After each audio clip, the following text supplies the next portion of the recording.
Hi guys, welcome to FPA exam prep. आज की class में हम आपका क्लैट 2025 के लिए आपकी तैयारी कैसी होनी चाहिए, इस एग्ज़ाम की क्या रिक्वायरमेंट है, वो सारी की सारी इन्फॉर्मेशन आपके साथ शेयर करने वाले हैं।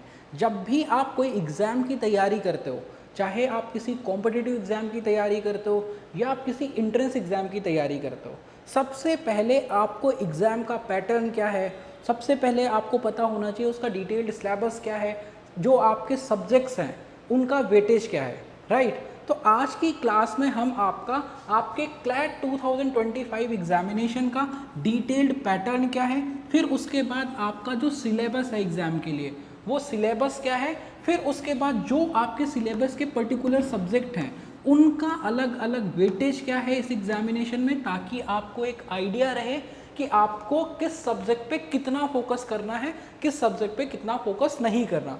फिर उसके बाद वेटेज वाला पार्ट जो हम डिस्कस करेंगे, फिर उसके बाद आपके जो अलग अलग सब्जेक्ट हैं जो आपके क्लैट में आने वाले हैं उनको तैयार करने के लिए क्या टिप्स एंड ट्रिक्स रहने वाले हैं, वो सारा पार्ट हम डिटेल्ड तरीके से इस क्लास में डिस्कस करने वाले हैं।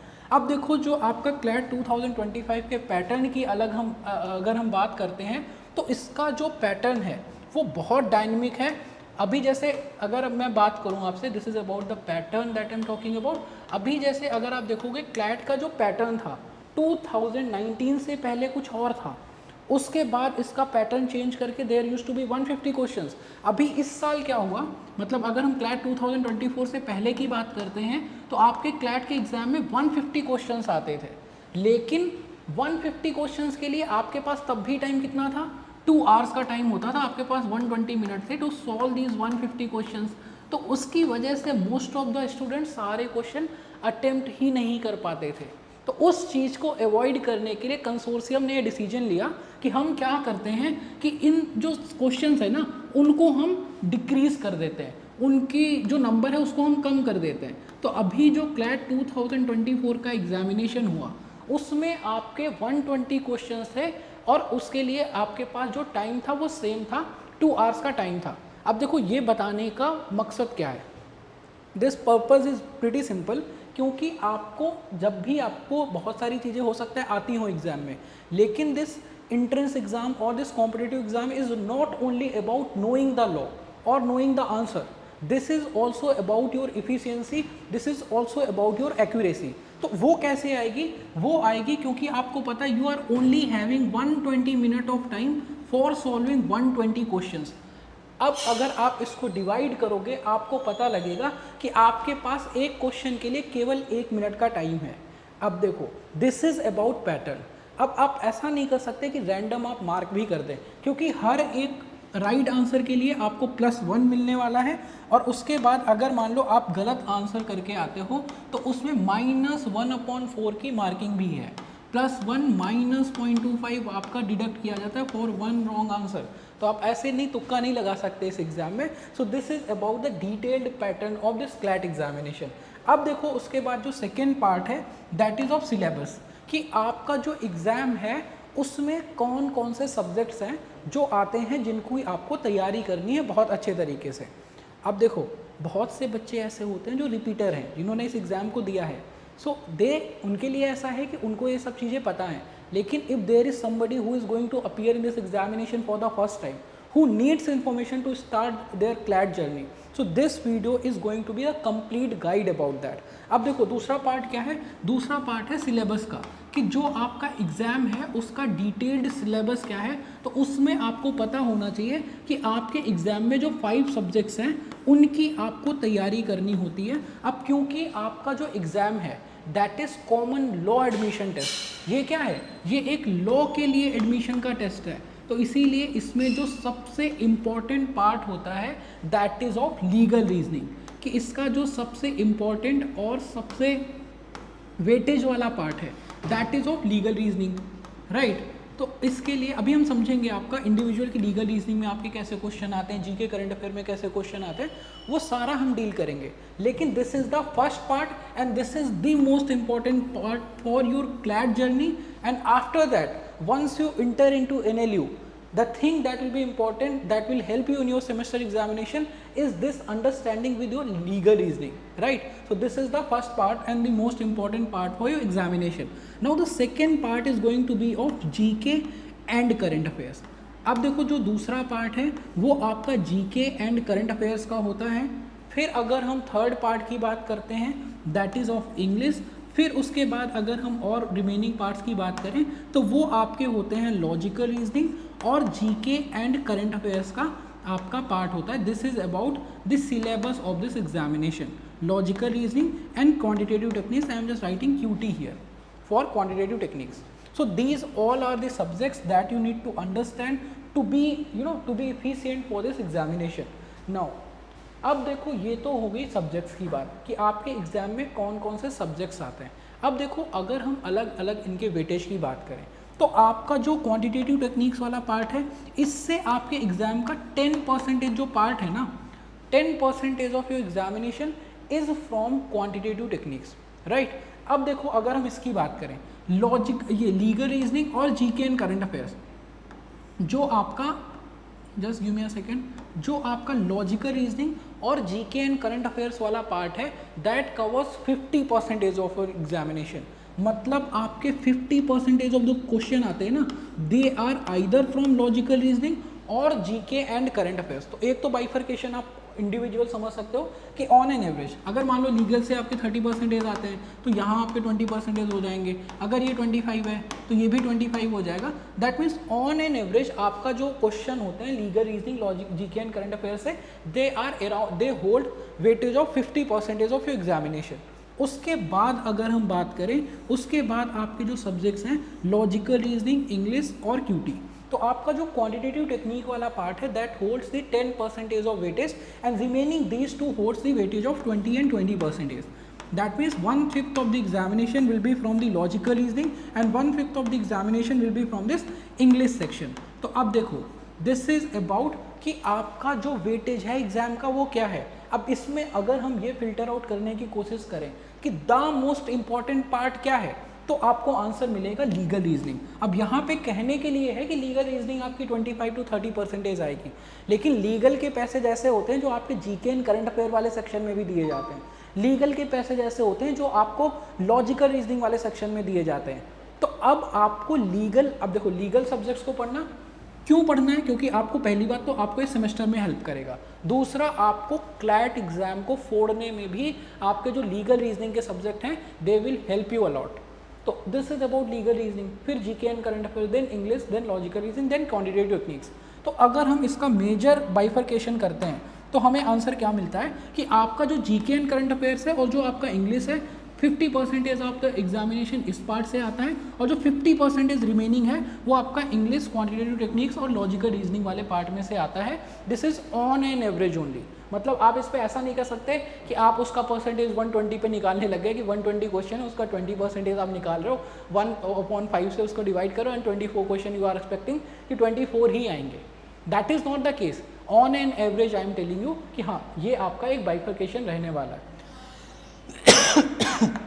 This is about the syllabus and this is about the weightage of the examination. अब देखो अलग अलग समझते हैं कि जैसे मान लो आपका जो लीगल रीजनिंग वाला सेक्शन है, जैसे मान लो आपका जो लॉजिकल रीजनिंग वाला सेक्शन है, जैसे मान लो आपका जो क्वांटिटेटिव टेक्निक्स वाला सेक्शन है, उसकी तैयारी आप कैसे करोगे, कैसे आप उसमें अच्छे नंबर लेकर के आ सकते हो if you are a beginner, even if you are prepared for this examination. This is going to be equally helpful for all those students. अब देखो इसकी जब हम बात करते हैं, I hope this is clearly visible on the screen. Okay it is. तो अब देखो जब हम लॉजिकल रीजनिंग की बात करते हैं, just give me a second, जब हम किसकी बात करते हैं, जब हम बात करते हैं किसकी, when we talk about logical reasoning, जब हम लॉजिकल रीजनिंग वाले सेक्शन की बात करते हैं तो हमें इसमें क्या समझना होता है. चलो लॉजिकल से पहले लीगल पे आ जाते हैं. लीगल की बात हम पहले क्यों कर रहे हैं, क्योंकि लीगल आपके एग्जाम का सबसे ज़्यादा इम्पोर्टेंस होल्ड करने वाला टॉपिक है. अब देखो लीगल रीजनिंग में जाने से पहले हमें ये समझना होगा कि आपकी legal, what do you understand by legal reasoning. भाई लीगल एप्टीट्यूड सुना है, लीगल स्टडीज़ सुना है, what is this legal reasoning. जैसे हम लॉजिकल रीजनिंग पढ़ते हैं जिसमें हमें लॉजिक को अप्लाई करके उस रीजनिंग को रीजनिंग से आंसर निकालना होता है, उस रीजनिंग को समझना होता है। तो हमें बस लॉजिकल को लीगल से रिप्लेस कर देना है कि आपको लीगल की कोई कॉम्प्लेक्स आपको एक पैसेज दिया जाएगा, उसी पैसेज पे बेस्ड आपको कोई कॉम्प्लेक्स प्रॉब्लम दी जाएगी और उसका आपको आंसर करना है। That means you need to use your legal awareness in this part. अब देखो उसको और सिंप्लीफाई करने के लिए, I won't make it complex, जैसे मान लो एक एग्जाम्पल के लिए मैं आपको एक देता हूँ। जैसे मान लो अगर एक आपका कॉम्प्रीहेंशन पैसेज आता है that if you are going, if you are riding your bike, if you are riding your vehicle more than 50 kilometer per hour, right, if you are exceeding this speed limit in the area where schools are there or where hospitals are there, so that will be considered as offense. This is just for an example, ठीक है। तो अगर मान लो आपको ऐसा law दिया जाता है, ऐसा कॉम्प्रिहेंशन पैसेज दिया जाता है कि अगर मान लो लॉ क्या है कि अगर आप स्पीड लिमिट को एक्सीड करते हो, 50 किलोमीटर पर आवर की स्पीड लिमिट को आप एक्सीड करते हो in what areas, in school areas और in hospital areas, so that will be considered as offence. अब चलो उसमें क्वेश्चन क्या आता है, क्वेश्चन आता है suppose mister A is one morning he was going to his office and when he was going through expressway he was being late for office and he was riding his car at 80 km per hour। अब बताओ इसमें mister A has committed an offence और he has not committed an offence. अब देखो question आपको समझ आया, passage आपको दिया गया कि अगर आप 50 किलोमीटर पर आवर की स्पीड को एक्सीड करते हो इन स्कूल एरियाज और in hospital areas that is an offence. And one morning Mr. A was being late for his office, so he was riding his car at 80 km per hour on a expressway, so is it an offense that is being committed by A? तो answer क्या हो जाएगा, no हो जाएगा। कैसे no answer हो गया, क्योंकि यहाँ पे क्या दिया गया, अगर ये हॉस्पिटल एरिया है, अगर स्कूल एरिया है तो वहाँ पे आपकी 50 की लिमिट है, लेकिन ये कहाँ है, ये तो एक्सप्रेसवे पे ड्राइव कर रहे हैं। तो इस तरीके से हमें लीगल प्रॉब्लम को समझना, उसका आंसर निकालना। अब ये आंसर कहाँ दिया हुआ है, ये आंसर आपका पैसेज में ही दिया हुआ है। तो आपको क्लैट एग्जाम की रिक्वायरमेंट क्या है कि आपकी जो रीडिंग एबिलिटी है हम उसको इन्हेंस कर दें, हम उसको इम्प्रूव कर दें, ताकि आप अगर मान लो कल को केस लॉस पढ़ते हो तो उससे आप कंक्लूजन ड्रॉ कर पाओ, राइट। तो यहाँ पे हमारी जो क्लैट एग्जाम की रिक्वायरमेंट है कि आपको आंसर क्वेश्चन पेपर में ही दे रखा है, उस पैसेज में से आंसर को निकालने की जो आर्ट है उसको हम क्लासरूम में सीखते हैं, right. So this is just an idea कि आपका लीगल रीजनिंग में क्वेश्चन कैसा आता है, कैसे पैसेज में से क्वेश्चंस बनाए जाते हैं। अब जैसे ये तो मैंने आपको एक एग्जांपल दे दिया गया कि मोटर व्हीकल एक्ट का एक एग्जांपल आपको दे दिया। अब जैसे जिस पैसेज की हम बात करते हैं वो पैसेज जरूरी नहीं कि आपको मोटर व्हीकल एक्ट से है, वो तो किसी भी लॉ से हो सकता है। वो कौन कौन से लॉज हो सकते हैं, जैसे मान लो आपका जो पैसेज है, पॉसिबिलिटी इज देयर कि वो पैसेज आपका कॉन्स्टिट्यूशनल लॉ से हो सकता है जो आपका पैसेज है वो आपका क्रिमिनल लॉ का पैसेज हो सकता है जो आपका पैसेज है वो आपका सिविल लॉ का पैसेज हो सकता है आपका जो पैसेज है वो आपका प्रॉपर्टी लॉ का पैसेज हो सकता है जो आपका पैसेज है वो फैमिली लॉ का पैसेज हो। तो अब इतने सारे लॉज हैं, राइट। इतने सारे लॉज को हमें पढ़ना है, इतने सारे लॉज को हमें समझना है।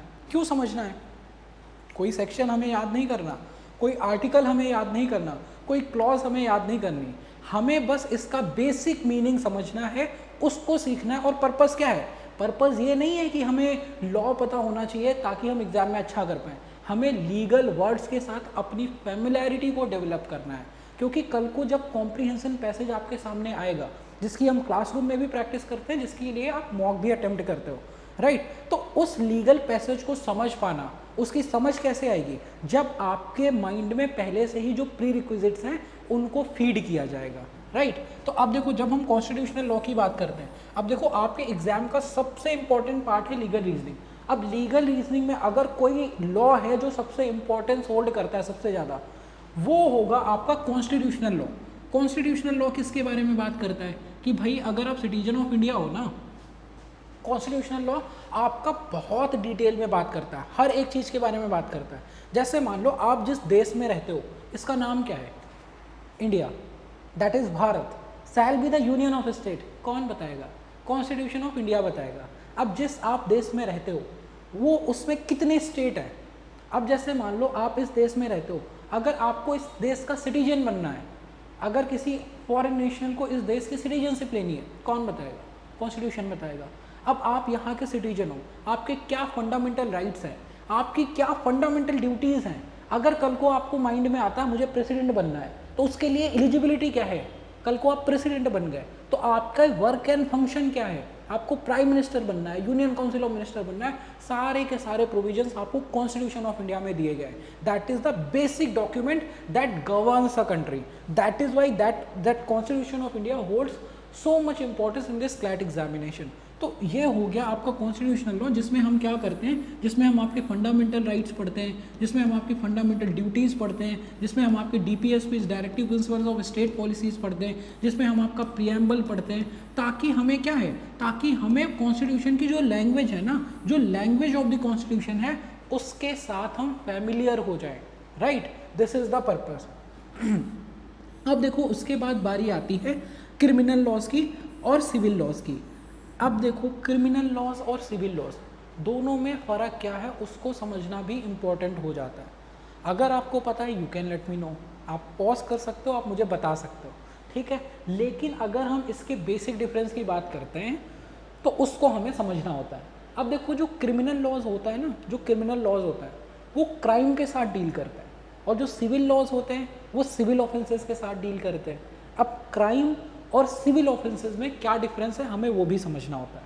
ध्यान से समझना, बहुत बेसिक डिफरेंस है, लेकिन अगर आप आज सीख जाओगे that will help you through out your CLAT journey, that will help you through out your NLU semesters, that will help you even in your practice. तो जब हम इसकी बात करते हैं क्रिमिनल लॉ और सिविल लॉज की, क्रिमिनल लॉज क्या होते हैं जो क्राइम से डील करते हैं। अब क्राइम क्या होता है? क्राइम्स वो ऑफेंसेस होते हैं जिनकी ग्रेविटी बहुत ज़्यादा होती है, जो सोसाइटी एट लार्ज को इम्पैक्ट करते हैं। जैसे अगर हम एग्जाम्पल के लिए आपसे बात करें, जैसे मान लो सोसाइटी में किसी का मर्डर हो गया। अब अगर सोसाइटी में ऐसा कुछ होता है, पूरी सोसाइटी के मन में एक डर बैठ जाता है, राइट। हम घरों से देर रात निकलना बंद कर देते हैं कि अगर आज कहीं किसी के साथ हुआ कल को हमारे साथ हो सकता है। तो उससे क्या हुआ, उससे सोसाइटी एट लार्ज के मन में डर बैठ गया। मतलब ऐसे ऑफेंसेस जो सोसाइटी एट लार्ज को इम्पैक्ट करते हैं, जिनकी ग्रेविटी बहुत ज़्यादा होती है, ऐसे ऑफेंसेस को हम क्राइम बोलते हैं, राइट। चलो ये तो हो गई ऑफेंस की कैटेगरी क्रिमिनल लॉज में। जैसे आपका मर्डर हो गया, जैसे आपका किडनैपिंग हो गया। अब जैसे मान लो सोसाइटी है, सोसाइटी में अगर किसी बच्चे को किडनैप कर लिया जाए, लोग अपने घरों से बच्चों को बाहर निकलना बंद कर देते हैं। क्यों निकलना बंद कर देते हैं? क्योंकि उनको डर होता है अगर आज एक बच्चे की किडनैपिंग हुई है, कल को हो सकता है हमारे बच्चे की किडनैपिंग हो जाए, राइट। तो क्राइम वो ऑफेंसेस होते हैं जिनकी ग्रेविटी बहुत ज़्यादा होती है, जो सोसाइटी एट लार्ज को इम्पैक्ट करता है। जैसे मर्डर हो गया, किडनैपिंग हो गया, जैसे आपका थेफ्ट हो गया, रॉबरी हो गया, एक्सटॉर्शन हो गया, रेप हो गया। तो इन सब के बारे में हम पढ़ते हैं किस में? हम इन सब के बारे में आपका क्रिमिनल लॉ में पढ़ते हैं। चलो क्रिमिनल लॉ समझ आ गया। अब अगर हमें क्रिमिनल लॉ समझ आ गया तो फिर भाई सिविल लॉ क्या है, सिविल लॉज में क्या क्या आएगा, तो उसकी भी बात कर लेते हैं। अब देखो सिविल लॉज में हम क्या पढ़ते हैं, हम आपका लॉ ऑफ कॉन्ट्रैक्ट पढ़ते हैं, और उसके बाद हम क्या पढ़ते हैं, the first part is law of contract, और फिर जो इसका दूसरा पार्ट है वो आपका होता है लॉ ऑफ टॉर्ट्स का। अब देखो बहुत से स्टूडेंट्स होते हैं जिन्होंने 12th क्लास में ह्यूमैनिटीज़ पढ़ी है, they are familiar with the criminal laws, they are familiar with the constitutional law, but they are not familiar with the tort law और द कॉन्ट्रैक्ट लॉ। लेकिन इससे भी आपके एग्जाम में पैसेज आता है, तो उसको भी आपको सीखना और उसको समझना आपके लिए बहुत इंपॉर्टेंट हो जाता है। अब देखो जैसे हम कॉन्ट्रैक्ट की बात करते हैं, कॉन्ट्रैक्ट लॉ क्या होता है? जैसे मान लो दो लोग हैं, ये हो गए मिस्टर ए और ये हो गए मिस्टर बी, ठीक है। मिस्टर ए के पास क्या है, मिस्टर ए के पास उनकी एक कार है। तो मिस्टर ए बोलते हैं ए को, ए बी से बोलते हैं कि भाई मैं अपनी कार बेचना चाहता हूँ, और वो क्या होता है, कोइंसिडेंस क्या होता है, B wanted to purchase that car. तो ए ने इसको ऑफर दिया, ए ने ऑफर दिया भाई मैं अपनी कार बेचना चाहता हूँ 1.5 CR, 1.5 करोड़ में मैं अपनी कार आपको बेचना चाहता हूँ। तो बी ने बोला कि ठीक है भाई 1.5 करोड़ में कार मुझे दे दो। तो उसने क्या किया, उसने उसके ऑफर पे क्या दे दिया, उसने उसके ऑफर पे दे दिया एक्सेप्टेंस। अब देखो इसमें क्या क्या एलिमेंट आ गया। कॉन्ट्रैक्ट क्या होता है, contract is about giving a offer, offer पे जब आपको एक्सेप्टेंस मिल गई। अब देखो इसमें कंसिडरेशन भी है, इसने क्या किया, अब देखो कंसिडरेशन कॉन्ट्रैक्ट लॉ में समझना बहुत इंपॉर्टेंट होता है। जैसे मान लो कोई भी कॉन्ट्रैक्ट क्या है, दो पार्टीज के बीच में होता है, मैं और आप मिलके भी आपस में एक कॉन्ट्रैक्ट कर सकते हैं, राइट। जैसे मान लो अगर आप शॉपकीपर से एक मैगी का पैकेट खरीदते हो ना, आपने उसको 12 रुपये दिए, 14 रुपये दिए, उसने आपको एक मैगी का पैकेट दे दिया, वो भी एक कॉन्ट्रैक्ट है। लेकिन वो कॉन्ट्रैक्ट क्या है, एक सोशल नेचर का कॉन्ट्रैक्ट है, लेकिन उसमें मॉनेटरी ट्रांजैक्शन इन्वॉल्व है। अब देखो जैसे हम इसकी बात करें, आपने क्या किया, आपने उसको 14 रुपये दे दिए, you have paid 14 rupees to the shopkeeper, and आपको क्या मिला वापस बदले में, आपको मैगी का पैकेट मिल गया। तो इसमें कंसिडरेशन क्या है, जो दोनों पार्टीज होती है ना कॉन्ट्रैक्ट में, दोनों को कुछ मिलना चाहिए। अब जैसे आपको मैगी का पैकेट मिल गया तो वो आपके लिए कंसिडरेशन है, और जो शॉपकीपर है उसको पैसे मिल गए, वो उसके लिए कंसिडरेशन है। मतलब दोनों का फायदा होना चाहिए कॉन्ट्रैक्ट में, कोई ऐसा फ्री में कॉन्ट्रैक्ट नहीं होता है। ऑल्दो उसकी भी एक्सेप्शंस हैं, उनको हम कभी और किसी अलग वीडियो में डील करेंगे। अब जैसे ए ने ऑफर दिया इसको कि I want to sell my car at 1.5 CR, तो बी ने उस पर एक्सेप्टेंस दे दी, ऑफर हो गया, एक्सेप्टेंस हो गई, कंसिडरेशन है, ये क्या बन गया, ये एग्रीमेंट बन गया। अब देखो वो agreement which are enforceable by law, ऐसे एग्रीमेंट जो लॉ के थ्रू, जो कोड के थ्रू इन्फोर्स किए जा सकते हैं, these kind of agreements are known as contract. मतलब क्या हुआ, agreement which are enforceable through the courts are known as contract. ठीक है, तो कॉन्ट्रैक्ट का बेसिक मतलब क्या होता है कि हमने आपस में कोई डील कर ली, हमने आपस में कुछ डील कर लिया। जैसे मान लो मैं आपको बोलता हूँ कि I want to sell my mobile phone to you, मैंने आपको क्या किया, मैंने आपको एक ऑफर दे दिया, भाई मैं अपना मोबाइल है आपको बेचना चाहता हूँ। आपने उस पर क्या किया, आपने बोला ठीक है, मैंने आपको 5,000 रुपये बोला कि मैं 5,000 में आपको दे दूंगा। आपने उस पर एक्सेप्टेंस दे दी, भैया मुझे फ़ोन दे दो, 5,000 में मिल रहा है, मेरे को इससे बेटर अपॉर्चुनिटी नहीं मिल सकती, मुझे फ़ोन लेना है। ठीक है, तो मैंने उसको ऑफर दिया, मैं बेचना चाहता हूँ, सामने वाले पर्सन ने उस पर एक्सेप्टेंस दे दिया, राइट। उसने क्या किया, उसने उस ऑफर पे एक्सेप्टेंस दे दी, तो अब ये क्या बन गया, ये एक तरह का हो गया प्रॉमिस। लेकिन अब इसमें क्या इन्वॉल्व है, कंसिडरेशन इन्वॉल्व है, तो दैट इज वाई ये क्या बन गया, एक एग्रीमेंट बन गया। ठीक है, ऑफर और acceptance will make promise, promise coming up with consideration, वो क्या बन गया, एक एग्रीमेंट बन गया। अब अगर मान लो हमने कोई लीगल डॉक्यूमेंट साइन कर लिया इस ट्रांजैक्शन का, राइट, जैसे मान लो मैंने इस पे कर दिया 1 ईयर की आपको वारंटी दे दी, या मैंने इसको आफ्टर सेल सर्विसेज आपको प्रोवाइड कर दी, तो अगर हम ऐसे डॉक्यूमेंट्स को साइन करते हैं मतलब we are making it a legally binding document. अब अगर मान लो कल को मैं अपनी जो भी कंडीशंस हैं जिन पे मैंने आपसे कॉन्ट्रैक्ट किया उनका वायलेशन करता हूं, तो आप कोर्ट ऑफ लॉ को अप्रोच कर सकते हो। So those agreement which are enforceable by law are known as contract. I hope आपको ये बेसिक समझ आया होगा। इसको हम डिटेल में हमें पढ़ना होता है लॉ ऑफ कॉन्ट्रैक्ट को, जो आपके लीगल रीजनिंग वाले पार्ट में बहुत ज़्यादा इंपॉर्टेंस होल्ड करता है। अब हो सकता है पैसेज आपका सेल्स ऑफ गुड्स एक्ट से आए, हो सकता है पैसेज आपका कंज्यूमर एक्ट से आए, लेकिन अगर आपको लॉ ऑफ कॉन्ट्रैक्ट की लैंग्वेज समझ आती है तो उन सभी लैंग्वेज को समझना आपके लिए आसान हो जाता है। ठीक है अब अगर लॉ ऑफ कॉन्ट्रैक्ट की बात हो गई तो भाई लॉ ऑफ टॉर्ट क्या है। अगर लॉ ऑफ कॉन्ट्रैक्ट ये होता है तो हमें बताओ भाई लॉ ऑफ टॉर्ट क्या है। लॉ ऑफ टॉर्ट हमें कैसे समझ आएगा, just give me a second. अगर हमारा लॉ ऑफ टॉर्ट ये है तो लॉ ऑफ कॉन्ट्रैक्ट अगर ये था तो लॉ ऑफ टॉर्ट क्या है।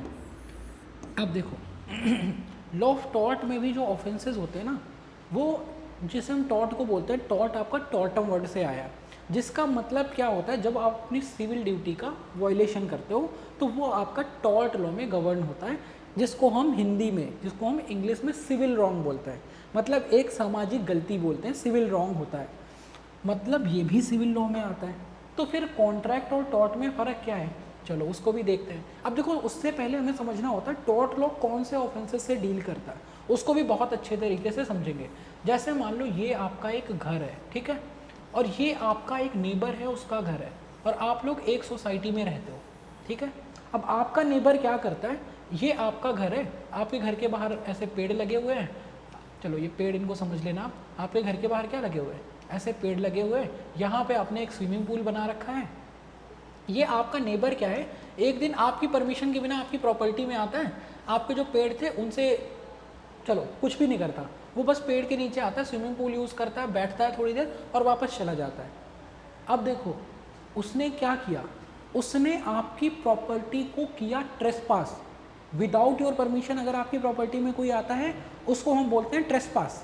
ठीक है, वो आपकी प्रॉपर्टी में आया, आपकी परमिशन के बिना आया, आपकी चीज़ों को यूज़ करके चला गया, कोई डैमेज नहीं किया, लेकिन आपका क्या किया, आपका जो राइट है अपनी प्रॉपर्टी पे उसका वायलेशन कर दिया। तो अब देखो उसको हम कैसे समझते हैं। अब जैसे ये क्या किया, ये अपने घर से आया, आपकी प्रॉपर्टी में घुसा विदाउट द इन्विटेशन और वो वापस चला गया, तो ये क्राइम तो नहीं किया उसने, कोई प्रॉपर्टी को डैमेज नहीं किया, कुछ चुराया नहीं, लेकिन ये जो ट्रेसपास है, ये जो ट्रेसपास है इसको हम डील करते हैं लॉ ऑफ टॉर्ट में, ठीक है। अब जैसे देखो इसका हम डिफरेंस समझते हैं।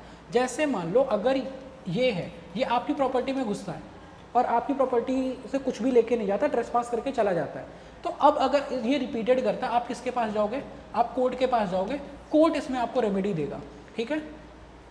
लेकिन कॉन्ट्रैक्ट में क्या है, कॉन्ट्रैक्ट में आपने पहले ही रेमेडीज डिसाइड कर रखी हैं।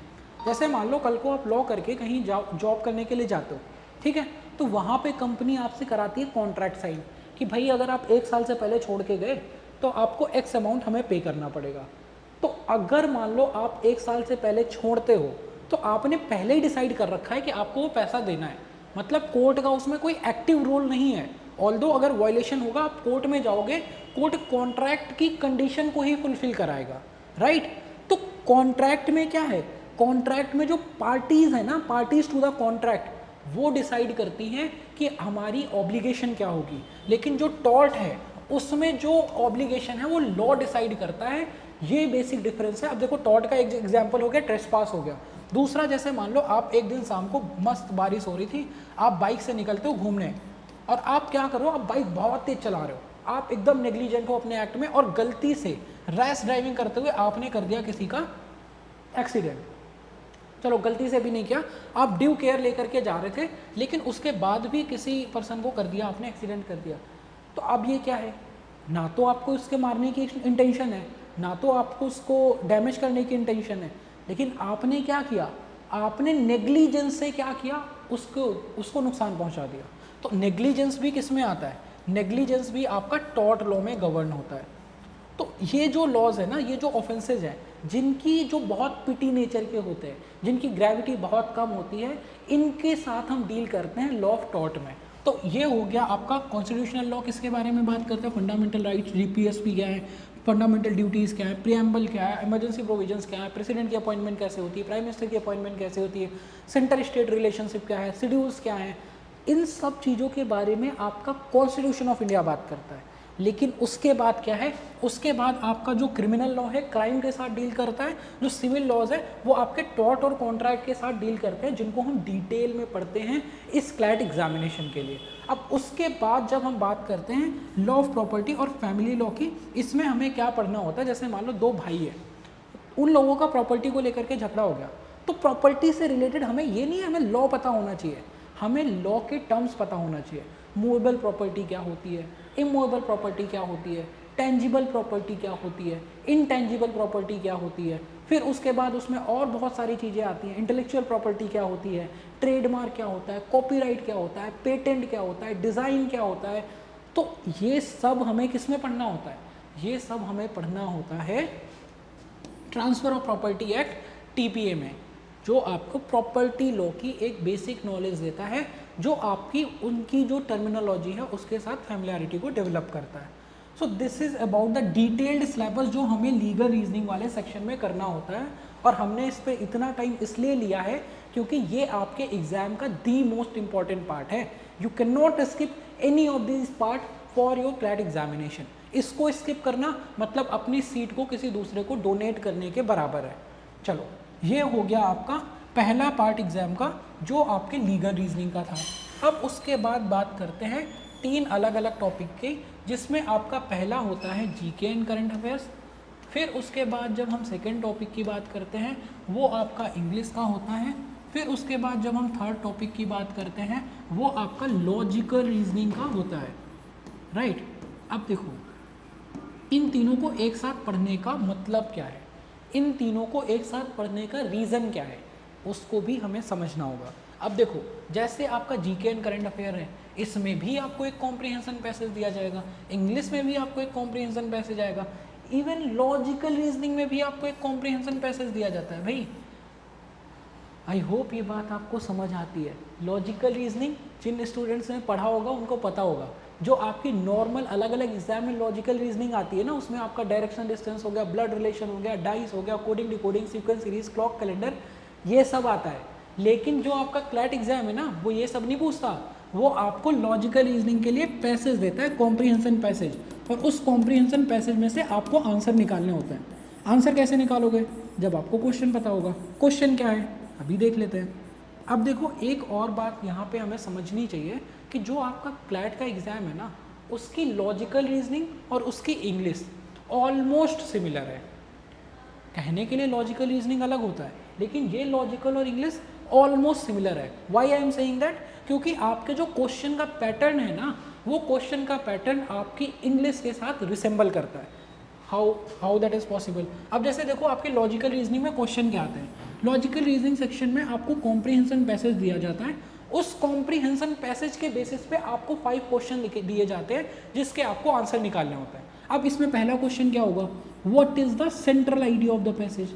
मतलब अगर कोई पैसेज आपको दे दिया गया, तो उस पैसेज का सेंट्रल आइडिया क्या है? अब ये तो वैसा हो गया जो हम इंग्लिश में पढ़ते हैं, तो इसीलिए हम what I am saying is कि जो आपकी इंग्लिश और लॉजिकल रीजनिंग है जो आपकी क्लैट एग्जाम की, वो ऑलमोस्ट सिमिलर है। डिफरेंस क्या है वो भी हम देखेंगे। जैसे आपका सेंट्रल आइडिया पैसेज क्या होगा पैसेज का? What can be inferred from the passage, what argument supports author's argument, what argument oppose author's argument, what is the most likely outcome, या कोई पैसेज का पार्ट दे दिया गया, what do you mean by, like what author's mean by saying this line. So these are the kind of question you'll be getting in the logical reasoning as well as in the English part. You'll be getting the same question. The only difference between English and logical reasoning is that in English they can even ask about part of speech, they can even ask about figure of speech, they can even ask about antonyms, synonyms, because these are the core ideas or the core topics of English. लेकिन ये logical में आपको देखने को नहीं मिलेगा। That is why I am saying कि आपका ऑलमोस्ट ये सिमिलर है, लेकिन एग्जैक्ट सिमिलर नहीं है।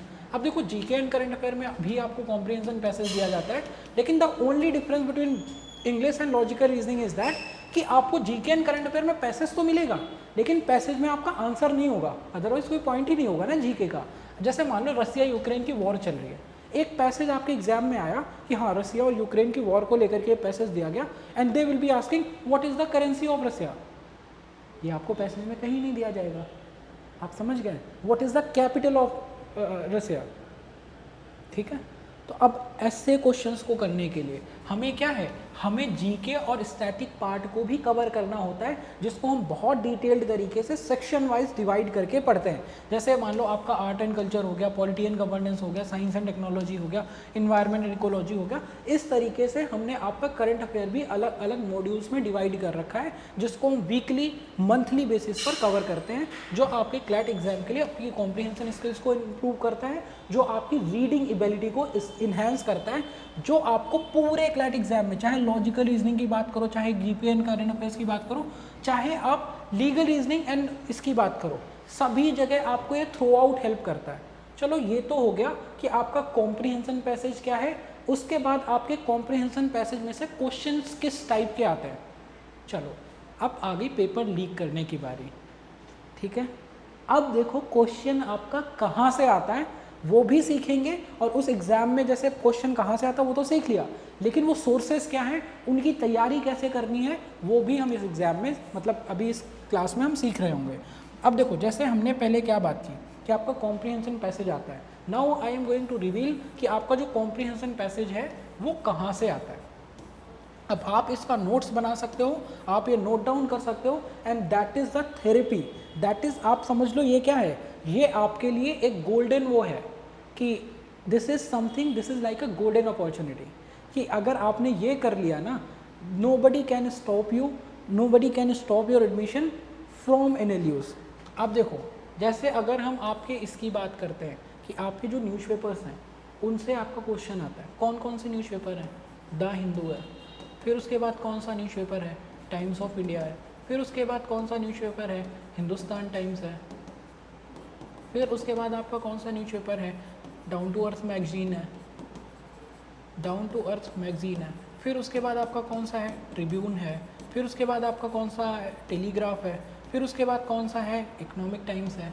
अब आपको लगेगा सर सारे न्यूज़पेपर तो आपने बता दिए, इकोनॉमिक टाइम्स आपने तो सारे न्यूज़पेपर बता दिए। ऐसे थोड़ी होता है, इतने सारे न्यूज़पेपर हम थोड़ी पढ़ सकते हैं, यही आता है ना माइंड में। लेकिन देखो इतने सारे न्यूज़पेपर पढ़ना पॉसिबल नहीं है, राइट, आई अंडरस्टैंड दैट। लेकिन क्या कोई तरीका नहीं है हम इनको कर सकें? क्योंकि आपको न्यूज़पेपर याद तो नहीं करना, आपको न्यूज़पेपर के साथ अपनी अंडरस्टैंडिंग को डेवलप करना है, राइट। तो अब ये अंडरस्टैंडिंग कैसे डेवलप होगी? अब जो मैं बोल रहा हूँ अगर आपने इसको फॉलो कर लिया 100% चांस है यू विल बी सेलेक्टेड। लेकिन ये आपका क्या है, ये आपको धीरे धीरे हेल्प करता है। तो अगर आप आज से ये करना स्टार्ट करोगे you will not even realise कि कब आपकी जो कॉम्प्रिहेंशन स्किल है वो इतनी अच्छी हो गई। अब देखो करना क्या है आपको, ये जितने भी न्यूज़पेपर हैं इनको प्रैक्टिकली पढ़ना पॉसिबल नहीं है, लेकिन अगर आप इन सभी न्यूज़पेपर्स को क्या करो, इनके यूट्यूब चैनल्स को, इनके फेसबुक पेजेस को, इनको इंस्टाग्राम पे अगर आप फॉलो कर लोगे, इवन आजकल तो व्हाट्सअप चैनल भी है इन सभी न्यूज़पेपर्स के, तो अगर आप उनको फॉलो कर लोगे तो सपोज आप लीगल रीजनिंग पढ़ रहे हो, आप पढ़ते हुए बोर हुए, आपने सोचा इंस्टाग्राम स्क्रॉल कर लेता हूँ। इंस्टाग्राम आप स्क्रॉल करने गए, वहाँ पे आपको क्या दिखेगा, वहाँ पे आपको द हिंदू का एक पैसेज दिखेगा। तो आपकी क्या हो गई, वो आपकी इनडायरेक्ट तैयारी होगी। आपका जो टाइम वो है ना, आपका जो क्या बोलते हैं, आपका जो टाइम पास है वो भी एक क्वालिटी टाइम पास होना चाहिए अगर आप एक सीरियस लॉ स्टूडेंट हैं। That is Y I am saying कि आप इसको वीडियो को पॉज कर सकते हो, आप इनको नोट कर सकते हो, आप इनको यूट्यूब, फेसबुक, इंस्टाग्राम सब जगह फॉलो कर सकते हो। आपकी धीरे धीरे इनडायरेक्ट तैयारी यहाँ से होती है। फिर जो आप क्लासरूम में पढ़ते हो और जब वो न्यूज़पेपर में दिखता है तो वहाँ से यहाँ जो कनेक्ट बनता है ना, वहाँ से यहाँ जो कनेक्ट बनता है वो आपको बहुत ज़्यादा कॉन्फिडेंस देता है। सो दिस इज अबाउट कि आपका क्वेश्चन कहाँ से आता है और हमें उसकी तैयारी करनी कैसे है। क्लासरूम में हम सारा कवर करते हैं, लेकिन वो जब आपको कनेक्ट होता है ना कि आपके फ़ोन में वही चीज़ दिखने लग गई, अरे ये तो क्लास में पढ़ा था, ये तो यहाँ न्यूज़पेपर में दे रखा है, तो वो आपके अंदर क्यूरियोसिटी को भी डेवलप करता है और वो आपकी रीडिंग एबिलिटी को भी इन्हेंस करता है। So this is about these 4 subjects which holds the core importance in your examination. अब उसके बाद जो 5th सेक्शन है that is of quantitative techniques. अब देखो इसमें कैसे क्वेश्चंस आते हैं उसको भी हमें सीखना बहुत इंपॉर्टेंट हो जाता है। वाई सो? क्योंकि आपका क्वांटिटेटिव टेक्निक्स क्या है, ऑल्दो इसका वेटेज कम है, लेकिन दिस इज समथिंग कि आप इसको स्किप करना नहीं सोच सकते, you can not skip that. Why I am saying that? क्योंकि जब आपका मान लो, जब आपका जो एग्ज़ाम है ना, जब आप एग्ज़ाम में देने जाते हो, आपको जब ऐसा लगता है ना कि आपका जो एग्ज़ाम है 2-3 नंबर से जब आपका एडमिशन नहीं होता ना, दैट टाइम यू रिग्रेट। हो सकता है आपको टॉप NLU बैंगलोर या आपको NLU हैदराबाद, तो आपका क्या हो सकता है आपको एडमिशन मिल रहा हो, लेकिन जस्ट बिकॉज आपके 2-3 नंबर कम आए तो आप उसमें जाने से रुक जाते हो। So that is why this is something where this quantitative technique will help you. आपको पूरे अच्छे से अच्छे नंबर लेकर के आने हैं, अच्छे से अच्छे NLU में एडमिशन लेना है। NLUs में एडमिशन लेना इज़ नॉट टफ ये भी नहीं है कि टॉप NLUs में लेना एडमिशन, लेकिन वो कॉम्पिटिटिव है, वहाँ पे कंपटीशन है, तो आपको औरों से बेटर करना है, टॉप NLUs में एडमिशन लेना है, ठीक है। तो चलो ये होगी बात इसकी।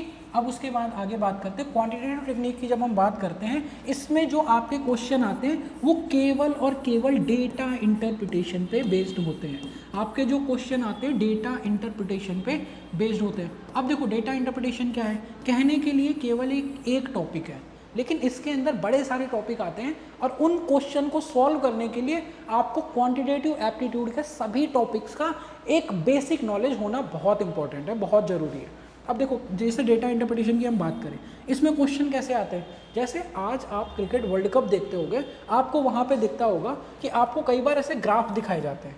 कुछ ऐसे ग्राफ होते हैं जो बार ग्राफ की फॉर्मेट में होते हैं, कुछ ऐसे ग्राफ होते हैं जो आपके लाइन ग्राफ की फॉर्मेट में होते हैं ऐसे करके, ठीक है। कुछ ऐसे ग्राफ होते हैं जो पाई चार्ट की फॉर्मेट में होते हैं, कुछ ऐसे बार ग्राफ होते हैं जो आपके किस में होते हैं, जो आपके डिवाइड बार ग्राफ की फॉर्मेट में होते हैं, कुछ ऐसे बार ग्राफ होते हैं जो आपके टेबल फॉर्मेट में होते हैं, तो कुछ ऐसे ग्राफ होते हैं जो आपके टैबुलर फॉर्मेट में होते हैं। तो इतने सारे टाइप में आपको क्या दिया गया, इतने सारे टाइप में आपको डेटा दिया गया और उस गिवन डेटा को इंटरप्रेट करने की जो टेक्निक है उसको हम बोलते हैं डेटा इंटरप्रिटेशन। हमें क्या करना है, डेटा को इंटरप्रेट करना है। अब जैसे मान लो आपको दे दिया गया डेटा कि एक विलेज की जो पॉपुलेशन है 1 लाख है, अब उसमें क्या है, उसमें 10% लोग इन्फेक्टेड हैं बिकॉज ऑफ कोविड, उसमें 20% लोग क्या हैं, 20% लोग बिलो पॉवर्टी हैं। तो अगर मान लो क्वेश्चन आता है कि कितने लोग बिलो पॉवर्टी हैं जो अफेक्टेड है, ऐसा क्वेश्चन आ सकता है, राइट, कि 10% टोटल पॉपुलेशन कोविड से वो है और इसमें 20% क्या है। अब इसमें जैसे देखो ऐसे क्वेश्चंस अगर आपके एग्जाम में आते हैं, this is just an example, तो उसके लिए आपको क्या है, उसके लिए आपको आपके परसेंटेज की नॉलेज होनी जरूरी है, राइट। क्वेश्चन आपका डीआई का है लेकिन बनेगा किससे, जब आपको परसेंटेज आएगा, जब आपको एवरेज आएगा, जब आपको रेशियो आएगा। तो परसेंटेज, रेशियो और एवरेज के बेसिक कॉन्सेप्ट आपको डीआई सॉल्व करने में हेल्प करते हैं। 80% ऑफ द क्वेश्चन जो होते हैं आपके एग्जाम में वो आपके कंप्लीटली इंटायरली परसेंटेज, रेशियो और एवरेज के कॉन्सेप्ट पे बेस्ड होते हैं। और इवन आपका जो क्लैट 2024 का एग्जाम है उसमें आपके 100% क्वेश्चन केवल और केवल परसेंटेज, रेशियो और एवरेज पे बेस्ड थे।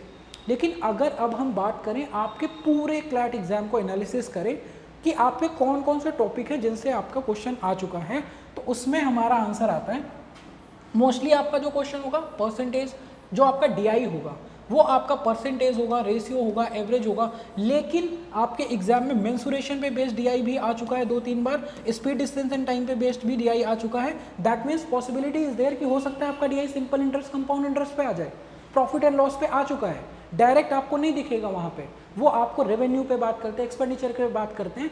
तो रेवेन्यू एक्सपेंडिचर आपको कैसे समझ आएगा, जब आपको बेसिक प्रॉफिट एंड लॉस समझ आएगा। So that is why this section is also very important for your examination. और इसमें इफिशियंट बनने के लिए हमें क्वांटिटेटिव एप्टीट्यूड के कोर टॉपिक्स को तैयार करना होता है। जब आप एक बार कोर टॉपिक्स को अच्छे तरीके से कर लेते हो, उसके बाद आपको ये वाले बार ग्राफ को सॉल्व करना, लाइन ग्राफ को सॉल्व करना आपके लिए बहुत आसान हो जाता है। This is about all these 5 subjects which are there in your examination and I already shared what should be your tips and tricks for this examination, कि किस तरीके से आप इस एग्जाम को टैकल कर सकते हो, किस तरीके से आप इस एग्जाम की तैयारी कर सकते हो। This is about the detail syllabus. अब अगर आप अपनी क्लैट 2025 की जर्नी को और स्ट्रॉन्ग करना चाहते हो, अगर आप अपनी तैयारी को और अच्छे तरीके से इन्हांस करना चाहते हो, आप और इफिशियंसी लाना चाहते हो, अपनी तैयारी को रॉक सॉलिड करना चाहते हो, you can subscribe to our channel, you can follow us on the social media channels. We will keep coming with all these informative sources for your CLAT 2025 examination. Thank you so much for watching this video.